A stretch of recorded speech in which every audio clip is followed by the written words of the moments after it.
안녕하세요. 옆집 이야기입니다. 이웃집에서 들려오는 따뜻하고 특별한 이야기, 오늘도 함께 들어보실래요? 시작하기 전에 좋아요와 구독 한 번씩 눌러주시면 더 많은 이웃들에게 이 이야기를 전할 수 있습니다. 여러분의 클릭 하나가 누군가에겐 위로가 될지도 몰라요. 그럼 오늘의 이야기 시작합니다. 도은식품 본사 14층 회장실에서는 여느 날처럼 깊고 구수한 육수향이 스며나고 있었습니다. 대형 창 너머로 도시의 바쁜 풍경이 펼쳐졌지만 사무실 안은 오히려 조용하고 고요했지요. 회장 자리에 앉은 70대 중반의 이정심 회장은 오늘따라 더욱 침잠한 표정으로 몇 장의 서류를 들여다보고 있었습니다. 그때 조심스럽게 문이 열렸습니다. 30대 초반의 비서 박세연이 조용히 들어섰습니다. 늘 침착한 그녀였지만 이번에는 그 목소리에 긴장이 실려 있었습니다. 회장님, 드릴 말씀이 있습니다. 이정심은 안경을 벗고 비서를 바라보았습니다. 무슨 일이야? 아드님 관련해서요. 지방 매장에서 일하는 직원분과의 교제 소식입니다. 이정심의 이마에 미세한 주름이 짙어졌습니다. 최근 주변에서 흘러나오던 소문이 결국 사실로 확인된 셈이었지요. 쉰넘도록 연애 한 번 제대로 안 하던 그 애가 드디어 여자를 만났다는 거네. 네, 상대 여성은 29살입니다. 본사와는 거리가 있는 순천 지점에서 서빙 업무를 맡고 있는 분이고요. 아드님이 물류 점검차 그 지점을 방문하셨을 때 처음 만나신 것 같습니다. 이정심은 천천히 숨을 내쉬며 창밖을 바라보았습니다. 늦은 인연이라는 점에서는 반가웠지만 동시에 불안감이 스멀스멀 치밀어 올랐습니다. 도은식품은 전국에 180개 매장을 보유한 대기업이었고 아들은 그 물류 운영을 총괄하는 이사였습니다. 그녀는 아들의 위치가 여성에게 의도치 않은 대상이 될 수도 있다는 점을 너무 잘 알고 있었지요. 나이 차이가 26살이면 거의 부모뻘이잖아. 맞습니다. 한참 말을 잇지 않던 이정심은 다시 서류를 책상 위에 내려놓았습니다. 그 여자가 정말 진심일까? 나이 많은 우리 아들을 사랑해서 만나는 걸까? 아니면 눈에 보이는 배경 때문은 아닐까? 직원들 사이에서는 친절하고 성실하다는 평가가 많다고 합니다. 특별한 문제는 아직까진. 그런 건 얼마든지 꾸밀 수 있어. 내가 사람 보는 눈이 얼마나 무서운 줄 몰라서 그래? 그녀의 목소리는 단호했습니다. 사업을 수십 년 해오면서 사람을 속속들이 꿰뚫어보는 감각이 몸에 배어있던 그녀였습니다. 특히 돈이 얽힌 관계에서는 늘 한 발 물러서서 관찰하는 습관이 있었죠.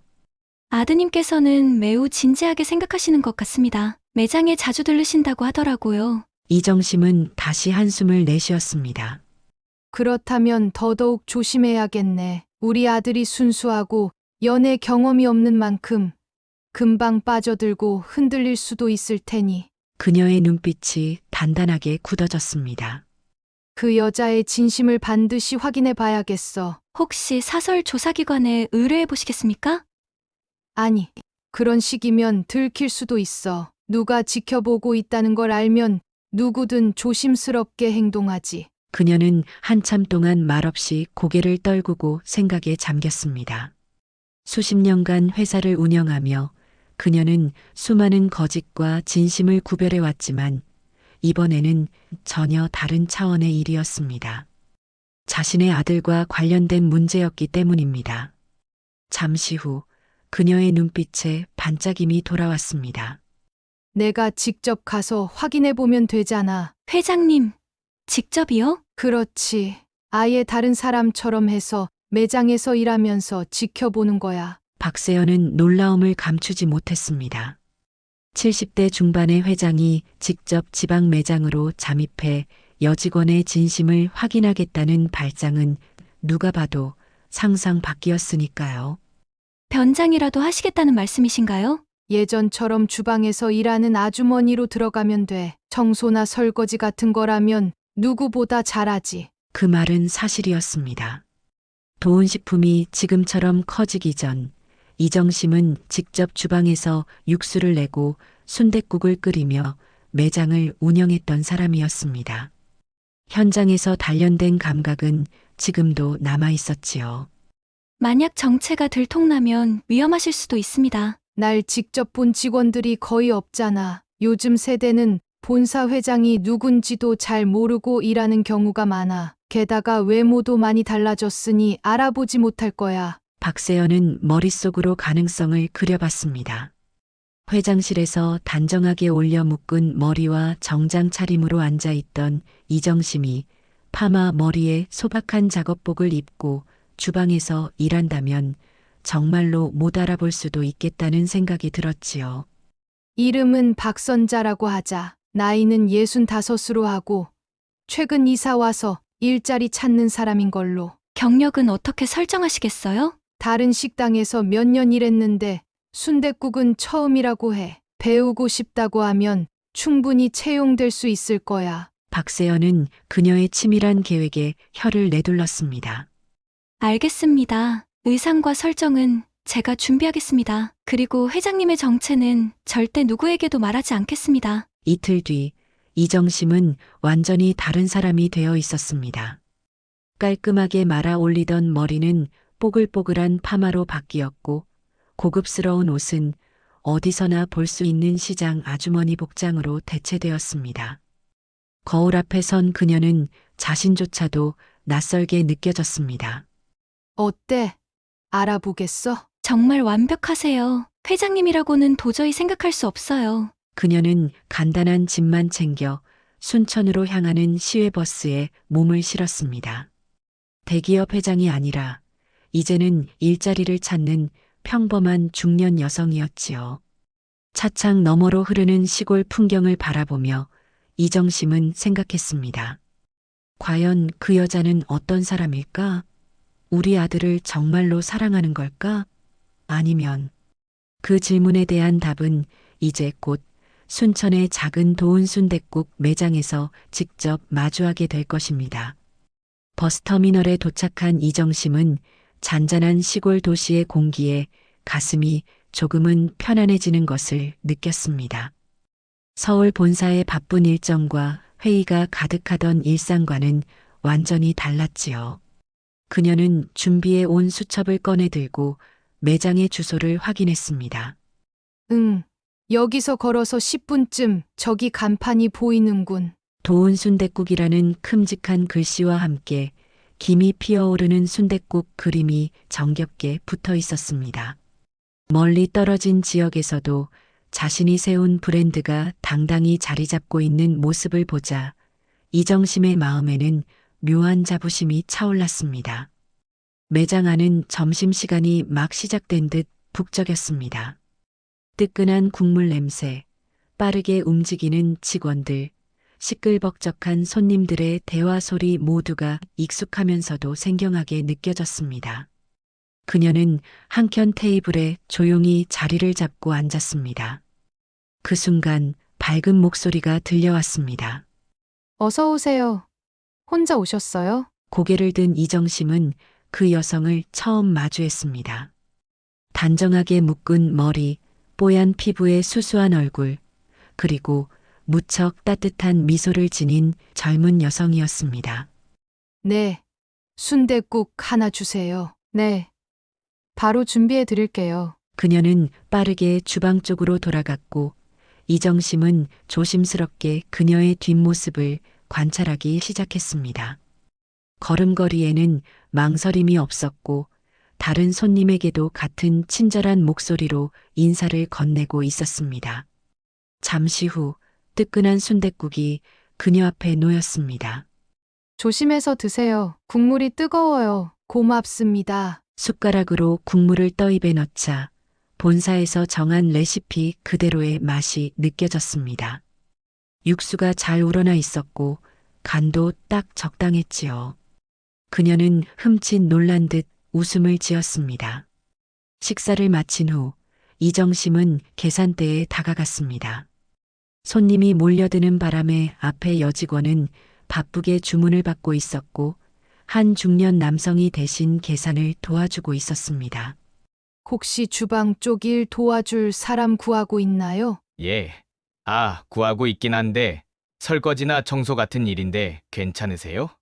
괜찮습니다. 다른 식당에서 일해본 경험도 있고요. 이 근처로 이사 온 김에 일자리를 찾고 있어서요. 순댓국은 처음이지만 열심히 배우겠습니다. 성함이 어떻게 되세요? 박선자입니다. 그는 고개를 끄덕이며 손에 들고 있던 메모장에 무언가 적었습니다. 내일부터 나오실 수 있나요? 그럼요. 아침 9시에 오면 될까요? 네, 좋습니다. 내일 뵙겠습니다. 반갑습니다.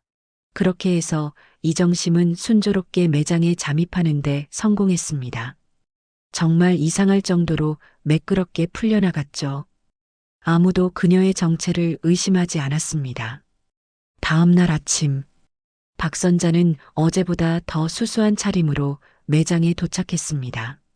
앞치마를 두르고 주방 한쪽에서 설거지를 시작했습니다. 수돗물 소리와 국물 냄새가 어우러진 공간은 그녀에게 결코 낯설지 않았습니다. 익숙한 손놀림으로 그릇을 정리하고 있을 때 어제 봤던 여성이 주방 쪽으로 고개를 들이밀며 환하게 웃었습니다. 이모님, 안녕하세요. 여기는 물 닦기 하는 데고요. 그쪽이 행금이에요. 알겠어요. 도와줘서 고마워요. 그녀는 자연스럽게 대화를 이어나가며 내부 구조와 일하는 방식들을 파악해 갔습니다. 하루 종일 설거지를 하면서도 이정심은 틈날 때마다 그 여성을 관찰했습니다. 손님이 몰리는 점심시간이 되자 그녀는 더욱 바쁘게 움직이기 시작했습니다. 그러나 단 한 번도 인상을 찌푸리거나 허둥대는 일이 없었습니다.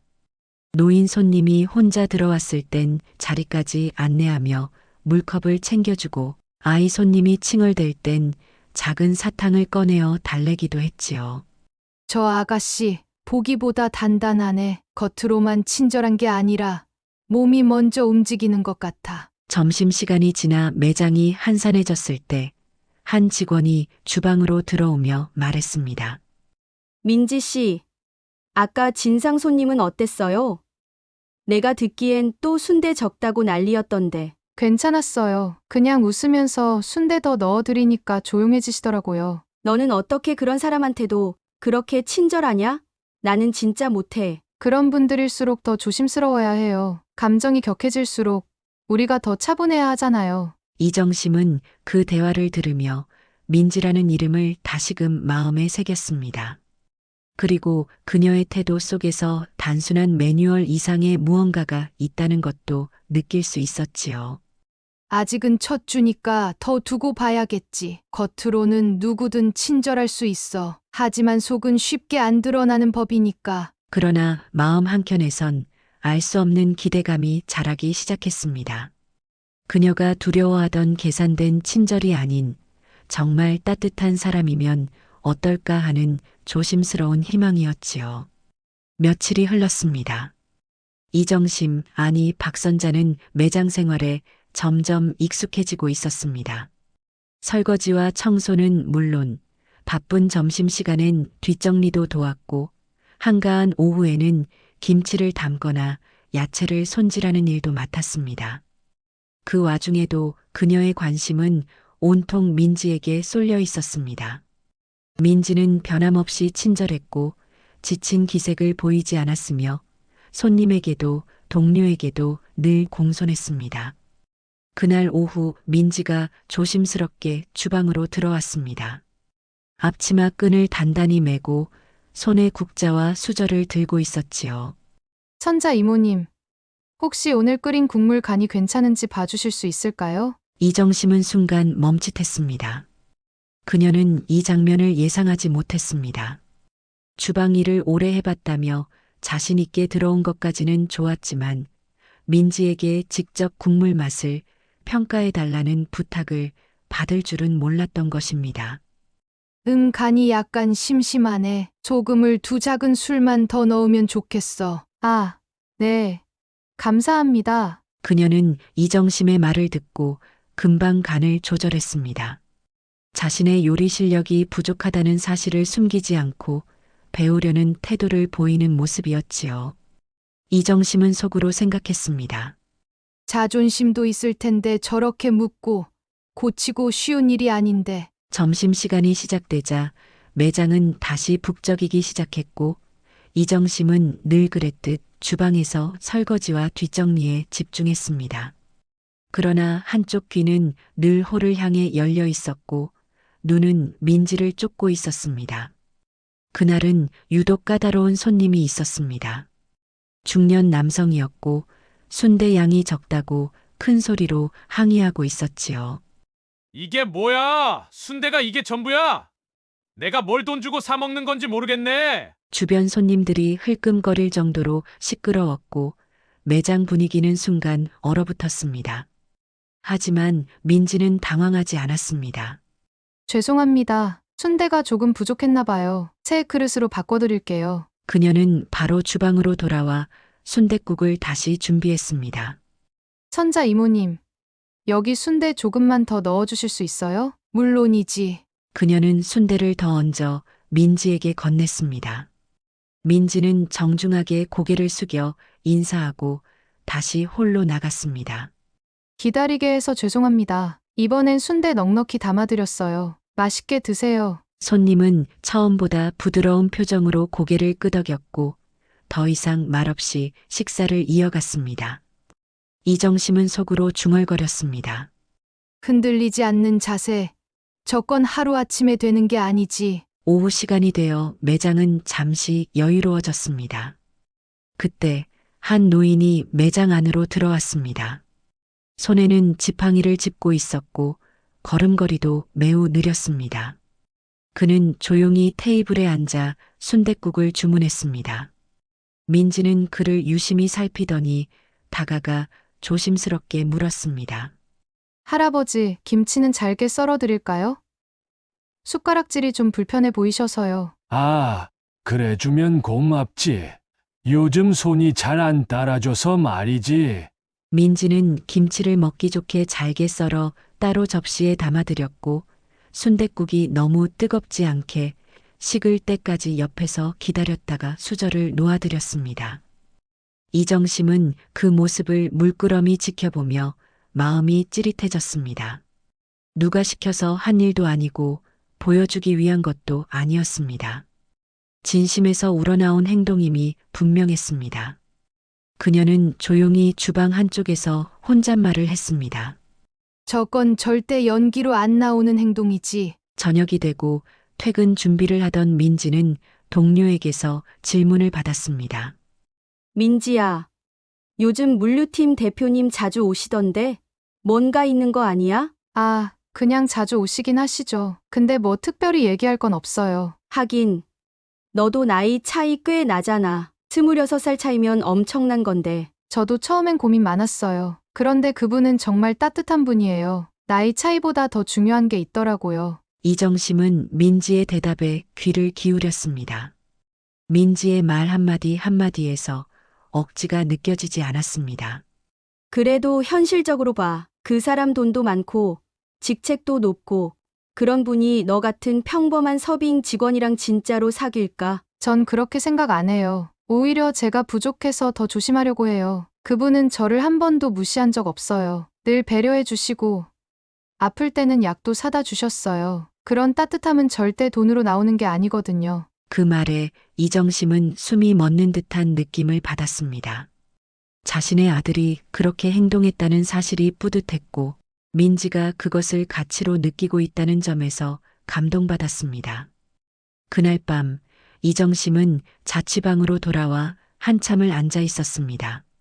처음 잠입을 결심할 때의 의심은 어느새 반쯤 사라지고 있었고 그 빈자리를 조용한 신뢰가 채워가고 있었습니다. 아직 며칠 더 지켜봐야 해. 그래도 마음이 조금은 놓인다. 그리고 그녀는 처음으로 민지의 행복을 진심으로 바라고 있는 자신을 느꼈습니다. 시간은 어느덧 2주차에 접어들었습니다.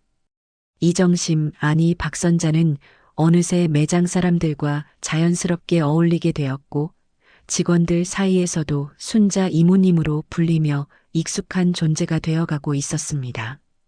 그녀는 민지의 곁에서 매일같이 관찰하고 소소한 대화도 나누며 점점 민지의 진심을 엿보고 있었습니다.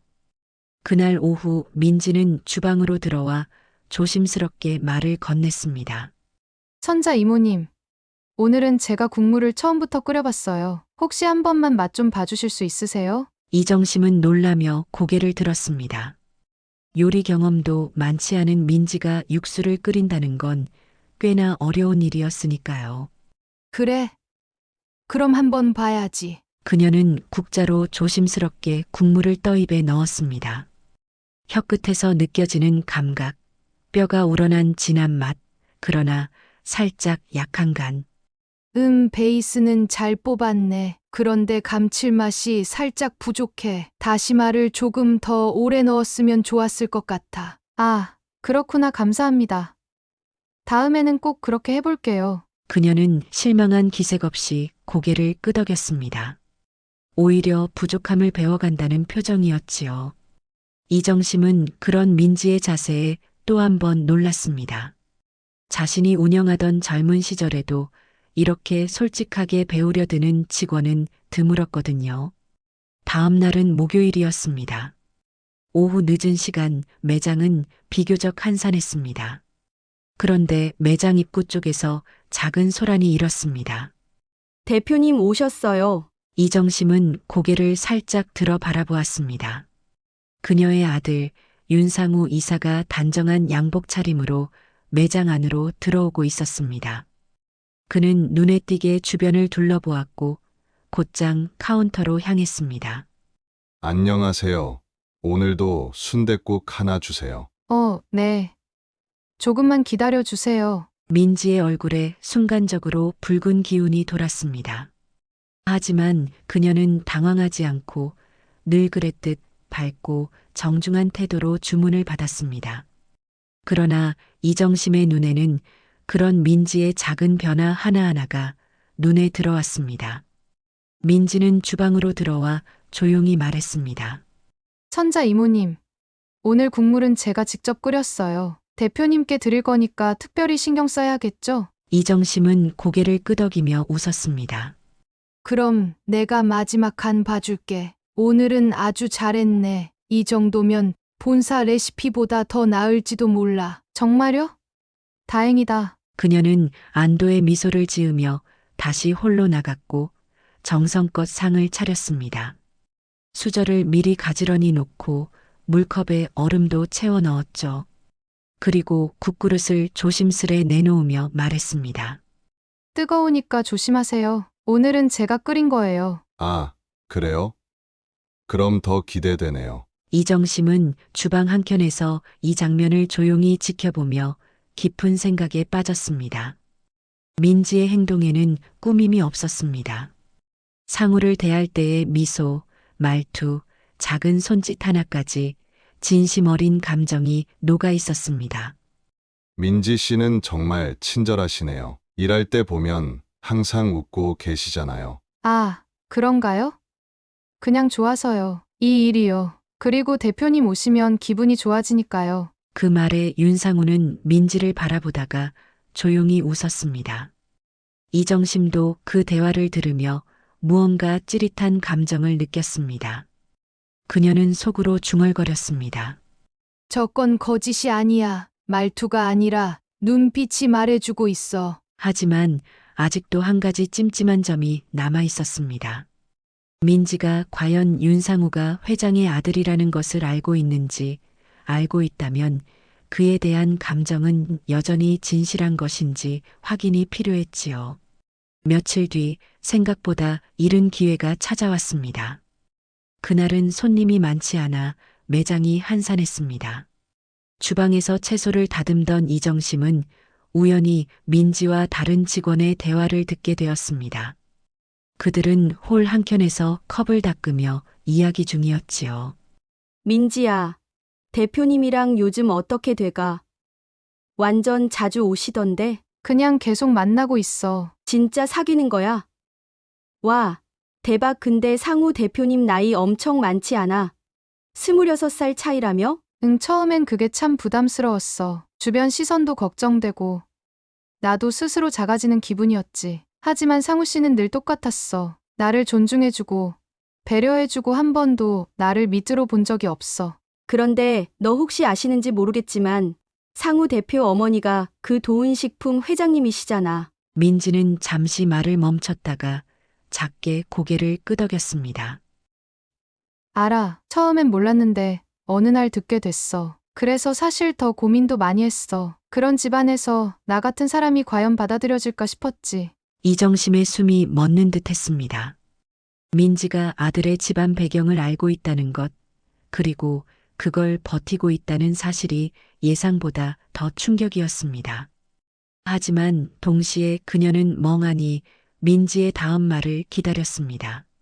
그런데 그게 중요한 건 아니더라고. 난 상우 씨가 좋은 거고, 그 사람 자체가 내겐 소중한 거니까. 혹시 연기하는 거 아냐? 솔직히 말해봐. 나라도 그런 배경이면 놓치기 싫을 것 같아. 연기하면서 어떻게 사귀겠어. 그건 오래 못 가. 나도 그 사람도 너무 진심이니까 더 조심하려고 노력하는 거야. 혹시 그 어머니가 나를 싫어해도 그건 어쩔 수 없는 일이니까. 그 말을 들은 이정심은 조용히 고개를 숙였습니다. 모든 의심이 무너지고 마음속 깊은 곳까지 파고드는 진심이 전해졌습니다. 그녀는 속으로 되뇌었습니다. 저 아가씨는 진짜구나. 이젠 내가 뭘 해야 할지 알 것 같아. 그녀는 곧 결심하게 됩니다. 그동안 숨겨왔던 자신의 정체를 민지에게 직접 밝히고 그녀의 진심을 더는 시험하지 않기로 말이죠. 그날 밤 이정심은 매장 근처의 작은 고시원 방 안에 앉아 오랫동안 말없이 앉아 있었습니다. 방 안에는 간이 전기밥솥과 가스버너 하나, 그리고 커다란 수건을 덮은 채 바닥에 놓인 설거지 바구니가 전부였지만 그녀의 머릿속은 지금껏 살아온 삶 중 가장 복잡하고 무겁게 돌아가고 있었습니다. 민지는 우리 아들의 배경도 내 정체도 이미 알고 있었던 거야. 그런데도 단 한 번도 거짓된 행동을 하지 않았어. 처음에는 걱정이 앞섰습니다. 그토록 오래 지켜온 아들을 향한 맹목적인 모성, 그리고 재산을 노리는 수많은 사람들을 만나온 사업가로서의 경계심은 민지라는 이름 석자 앞에서조차 쉽게 사라지지 않았습니다. 하지만 지금은 달랐습니다. 그녀는 오늘 민지의 입에서 나온 말 하나하나를 기억했습니다. 어머니가 나를 안 좋아하셔도 어쩔 수 없는 일이에요. 하지만 연기하면서 사귈 수는 없어요. 이정심은 고개를 떨구고 무릎을 감싸 안은 채 숨을 길게 내쉬었습니다.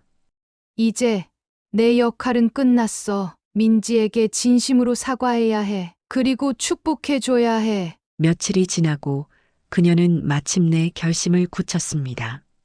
그동안의 잠입 조사는 마무리되어야 했고 민지에게 자신의 정체를 솔직하게 밝힐 시간도 다가오고 있었지요. 금요일 저녁, 매장은 평소보다 조금 이른 시간에 손님이 빠져나가고 청소와 마감 준비가 시작되었습니다.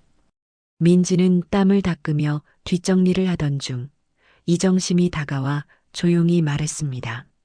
민지야, 잠깐 얘기 좀 할 수 있을까? 네. 순자 이모님, 무슨 일이세요? 그녀는 아무런 의심 없이 따라 나섰습니다. 두 사람은 매장 구석 한켠의 빈 테이블에 마주 앉았습니다. 이정심은 눈을 감고 한 번 깊게 숨을 들이마신 후 조심스럽게 입을 열었습니다. 민지야, 내가 너한테 말해야 할 게 있어. 아주 중요한 이야기야. 네, 나는 김순자가 아니야. 민지의 표정이 순간 멈췄습니다. 입술이 조금 떨리는 게 보였습니다. 네.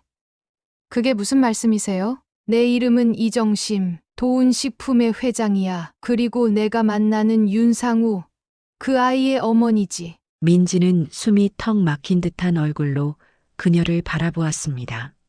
얼굴이 순식간에 창백해졌고 말문이 막힌 듯 아무런 대답도 하지 못했습니다.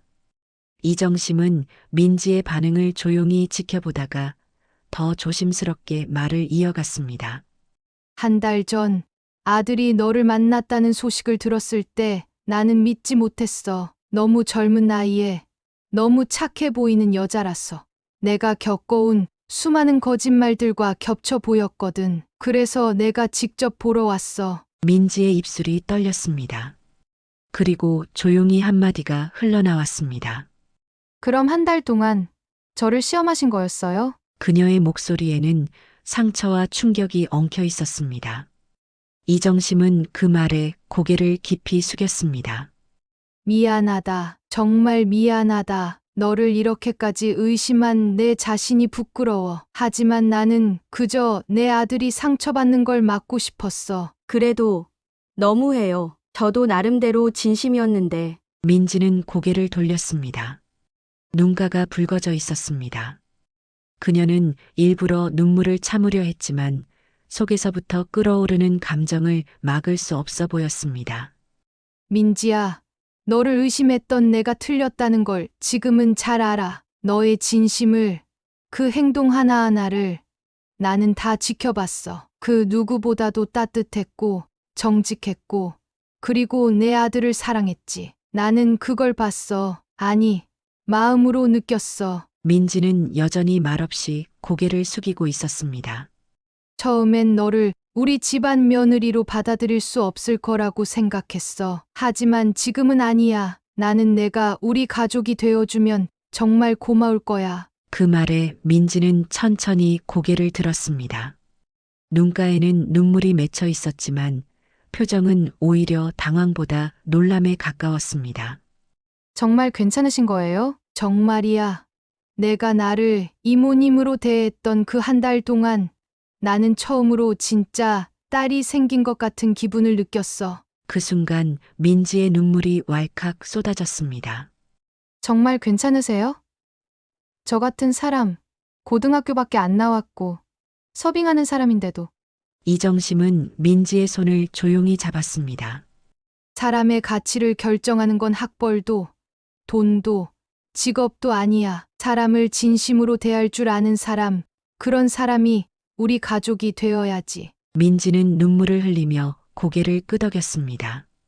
한참이나 그렇게 둘은 손을 맞잡은 채 말없이 앉아 있었습니다. 그날 밤 매장 뒷문을 통해 나오는 두 사람의 그림자는 유난히도 따뜻하고 조용해 보였습니다. 오해와 의심으로 시작된 이 한 달의 시간은 그저 작은 사건이 아니라 누군가의 인생을 바꾸는 전환점이 되어가고 있었지요. 며칠이 지난 후 이정심은 서울 본사로 돌아왔습니다. 한 달간의 박선자라는 이름은 그 자리에서 사라졌지만 그녀의 마음속에 남은 기억은 오히려 그 어떤 이사회의 결정보다 선명했습니다.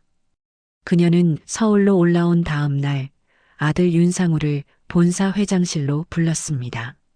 어머니, 오랜만이에요. 출장 다녀오신다고 들었어요. 괜찮으셨어요? 이정심은 아들을 가만히 바라보다가 아주 천천히 고개를 끄덕였습니다.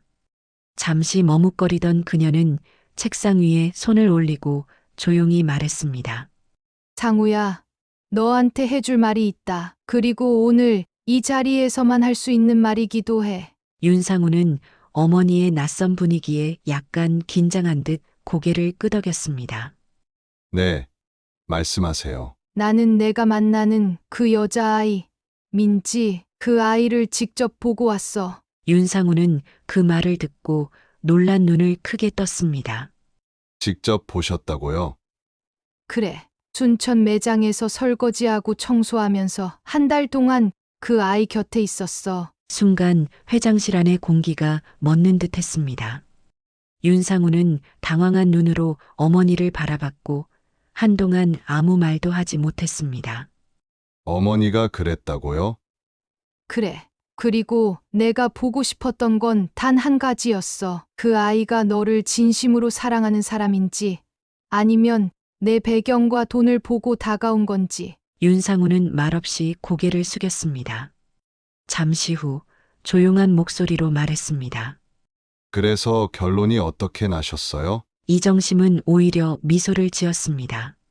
상우야, 너 정말 좋은 사람을 만났더라. 나는 내가 평생을 걸어도 그런 사람 만나기 어려울 거라고 생각했어. 윤상우는 그 말에 눈을 들어 어머니를 바라보았습니다.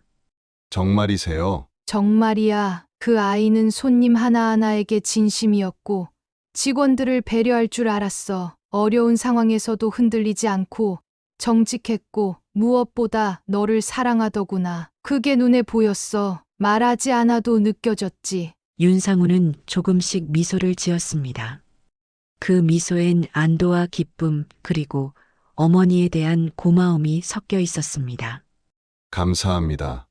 어머니, 사실 처음에는 반대하실 줄 알았어요. 저보다 26살이나 어린데다 학력도 집안도 너무 달라서. 그런 건 아무 의미 없어. 그 아이가 너와 함께 있을 때 웃을 수 있다면 그걸로 충분해. 그 말에 윤상우는 더 이상 아무 말도 하지 않았습니다. 그는 그저 조용히 자리에서 일어나 어머니의 손을 꽉 잡았습니다. 며칠 후 이정심은 민지를 다시 만났습니다. 이번엔 더 이상 순자 이모님이 아닌 본사 회장으로서의 이정심이었습니다. 그녀는 민지를 백화점 옆 고급 드레스숍으로 데려갔습니다. 민지는 처음엔 사양했지만 이정심이 고른 하얀 웨딩드레스를 입고 거울 앞에 선 순간 말없이 눈물을 흘렸습니다. 민지야, 뭘 입어도 예쁘겠지만 오늘은 특별한 날이잖니. 저 같은 사람이 이런 옷을 입을 수 있을 줄은 상상도 못했어요. 이제는 상상 말고 내가 직접 그리는 날들이 될 거야. 너는 내 딸이니까. 민지는 그 말을 듣고 말없이 고개를 끄덕였습니다. 이정심의 눈가에도 얇은 물기가 맺혔습니다. 며칠 후 윤상우와 민지의 결혼식이 열렸습니다. 서울 강남의 한 호텔 웨딩홀 하객석엔 도훈식품 전 직원들과 전국 각지 매장에서 올라온 직원들, 심지어 순천 매장의 직원들까지 모두 와 있었습니다. 사회자는 이례적으로 신랑의 어머니인 이정심 회장에게 축사를 요청했습니다. 오늘은 참으로 특별한 날입니다. 저는 이 두 사람의 사랑을 단순히 보아온 것이 아니라 직접 겪어본 사람입니다. 한 달 동안 한 매장에서 땀 흘리며 함께 일하며 저는 제 아들의 선택이 옳았음을 깨달았습니다. 객석에서는 작은 탄성이 터져나왔고 민지는 부끄러워 고개를 숙였습니다. 사람은 겉모습으로 평가할 수 없습니다. 진심은 겪어봐야 알 수 있지요. 그리고 이 자리에 서 있는 이 두 사람은 누구보다도 진심으로 서로를 바라보는 사람들입니다. 그런 사랑을 축복해 주시길 부탁드립니다. 박수가 터져나왔고 식장은 따뜻한 분위기로 가득 찼습니다. 그날 밤 결혼식이 끝나고 민지는 이정심을 따로 불렀습니다. 어머니, 오늘 정말 감사합니다. 제가 이 자리에 설 수 있었던 건 어머니 덕분이에요. 두 사람은 조용히 서로를 껴안았습니다. 그 순간만큼은 회장도 며느리도 아니었습니다. 그저 서로를 이해하고 받아들인 가족이었지요. 결혼식이 끝나고 한 달 후 도훈식품 본사 7층 신입교육팀 사무실에는 새로운 얼굴이 등장했습니다. 민지는 이제 윤민지 과장이라는 직함으로 도훈식품 본사에서 전국 매장 관리 및 고객응대 교육 담당 업무를 맡게 된 것이었습니다. 물론 처음부터 순탄하지는 않았습니다. 회사 안팎에는 그녀를 곱지 않게 보는 시선도 있었고 회장 며느리라는 꼬리표는 언제나 따라붙었지요. 하지만 이정심은 그러한 상황을 예상하고 있었습니다. 그녀는 결혼 전날 민지에게 단호하면서도 따뜻하게 말한 적이 있었지요. 민지야, 앞으로 본사에 가게 되면 너를 의심하거나 질투하는 사람도 있을 거야. 하지만 절대 흔들리지 마. 내가 어떤 사람인지 나는 직접 겪었고 직원들도 언젠가는 알게 될 거야. 민지는 그 말을 가슴 깊이 새겼습니다. 그래서 본사 첫 출근 날에도 여느 신입사원처럼 정장을 단정히 차려 입고 누구보다 먼저 사무실에 도착했지요. 그리고 이전 매장에서처럼 성실하게 묵묵히 자신의 할 일을 해나갔습니다. 점심시간이 되자 다른 부서 직원 몇 명이 그녀를 둘러싸며 조심스럽게 말을 걸었습니다. 과장님, 혹시 순천 매장에서 일하셨던 거 맞죠? 네, 3년 정도 일했어요. 어쩐지 아까 직원 응대 매뉴얼 설명하실 때 말씀이 다 현장 느낌이 나더라고요. 매장에서 몸으로 부딪히며 배운 게 많아서요. 책으로 외운 것보다는 몸으로 익힌 게 더 남더라고요. 그 순간 그 자리에 있던 사람들 사이에 조용한 존중이 번졌습니다. 본사 직원이라도 현장 경험이 부족하면 현장의 고충을 이해하지 못한다는 점을 다들 알고 있었기 때문입니다. 그리고 민지의 설명은 유독 설득력이 있었죠. 며칠 후 회의 중에 한 본부장이 불쑥 민지를 겨냥해 말했습니다. 민지 과장, 차장님 며느리시라고 들었습니다. 그런데 너무 현장 업무에 집중하시는 것 아닌가요? 조금 더 고위 전략 파트에서 일하셔도 될 텐데 말입니다. 그 말은 표면적으로는 칭찬 같았지만 안에는 그 자리는 너와 맞지 않는다는 뉘앙스가 숨어 있었습니다. 회의실 분위기가 순간 얼어붙었습니다. 하지만 민지는 단정히 미소 지으며 대답했습니다. 저는 처음부터 이 일을 하고 싶었고, 지금도 이 일이 제일 자신 있습니다. 직책보다 중요한 건 제가 도울 수 있는 분야에서 정확히 일하는 거라고 생각해요. 정중하면서도 당당한 말투였습니다. 그 말을 듣고 옆에 있던 교육팀장과 몇몇 실무자들은 조용히 고개를 끄덕였습니다. 점점 본사 내에서도 민지를 다시 보게 되는 분위기가 형성되었습니다. 그리고 어느새 직원들 사이에선 이런 말이 돌았습니다. 그 사람 회장 며느리 맞긴 맞는데 진짜 성실해.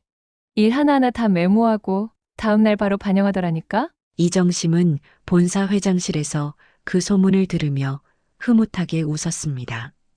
그녀의 눈엔 더 이상 의심이 없었고 그 자리는 이제 신뢰와 사랑으로 채워져 있었습니다. 젊은 시절 누구보다 차갑게 살아왔던 이정심 회장에게 윤민지는 따뜻한 봄바람 같은 존재였습니다. 그녀는 아무것도 바라지 않고 그저 진심을 다해 사람을 대했습니다. 그리고 그 진심 하나가 견고했던 마음의 벽을 허물었습니다. 아무리 차가운 사람이라 해도 진심 앞에서는 무너지게 되어 있습니다. 그리고 그 무너짐이 끝이 아닌 새로운 시작이 될 수도 있다는 걸 이정심 회장도 우리도 민지를 통해 배운 것이 아닐까요? 혹시 지금 여러분의 삶에도 민지 같은 따뜻한 사람이 있나요? 혹은 누군가에게 그런 존재가 되어주고 싶으신가요? 그렇다면 지금 이 영상의 댓글로 그 사람에게 하고 싶은 말을 남겨주세요. 민지를 응원하는 한마디도 좋습니다. 민지야, 너처럼 진심을 잃지 않는 사람이 되겠다고 그렇게 적어주셔도 됩니다.